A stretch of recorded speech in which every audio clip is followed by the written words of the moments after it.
હાલો દોસ્તો, કેમ છો? મજામાં? આજે સવારે હું 10 વાગે ઉઠ્યો, પછી હું ઉઠીને બસ કરવા લાગ્યો.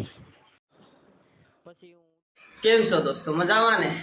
આજે આપણે બનાવવાની છે બકાલાની બિરયાની. તો તમે જોઈ લો બકાલાની બિરયાની કેમ બનાવીએ ને.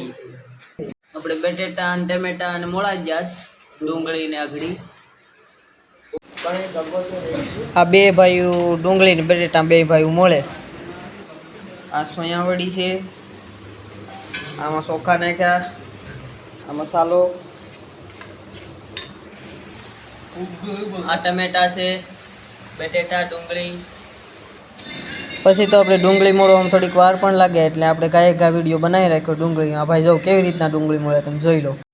પછી આપણે એક વાટકામાં 3 ચમચી મરચું નાખી દીધું, 1 ચમચી મીઠું નાખી દીધું, અડધી ચમચી હળદર નાખી દીધી ને 2 ચમચી આપણે ધાણા જીરુંનો ભૂકો નાખી દીધો ને એ બધી કરી આપણે પછી આપણે ગેસ શરૂ કરી દઈએ. પહેલાં આપણે આમાં તેલ નાખી દઈએ, પછી આમાં 2-3 પ્યાલા જેટલું તેલ નાખી દેવાનું. તેલ એટલે આપણે જેટલું ભાત બનાવીએ એમાં આપે. પછી એમાં થોડીક ડુંગળી નાખી દેવાની.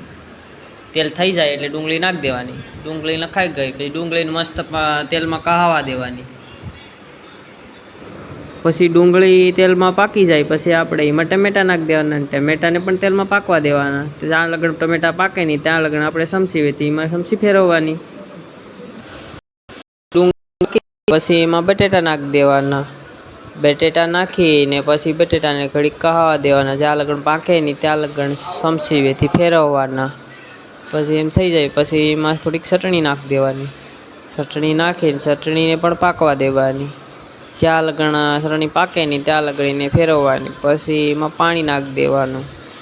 પાણીને મસ્તનું ઘડીક સમસીથી ફેરવીને પછી એમાં સોયાવડી નાખી દેવાની. સોયાવડીને પણ નીસવીને નાખવાની, કારણ કે પાણી ભેરવું હોય ને એ પાણી ના કાઢીને પછી આપણે એમાં ભાત નાખીને પછી આપણે ખાવાનું હોય તો ઢાંકી દેવાનું. ઢાંકી 5 થી 10 મિનિટ દેવાનું. નાખી દીધા ચોખા ને બધું. અત્યારે કહું આને 15 થી 20 મિનિટ પાકવા દેવાનું છે, પછી ઉતાર લેવા છે. પછી જોઈએ કેવી બની છે આપણી બિરયાની. પછી આપણે આપણા દોસ્તારને પૂછીએ કે કેવી લાગીશ ને. આપણે બનાવી છે 4-5 મિનિટ થઈ આપણે આને ઉપાડી જોઈએ.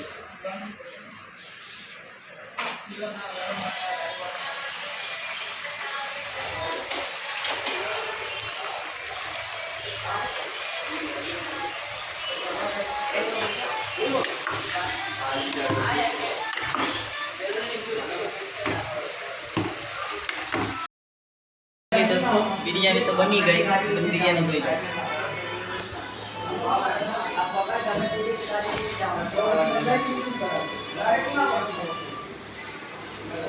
પછી બિરયાની આપણે ખાવા બેસી ગયા હતા. અને જો તમને વિડીયો ગમે તો લાઈક, ફોલો અને સબસ્ક્રાઈબ કરવાનું ભૂલતા નહીં.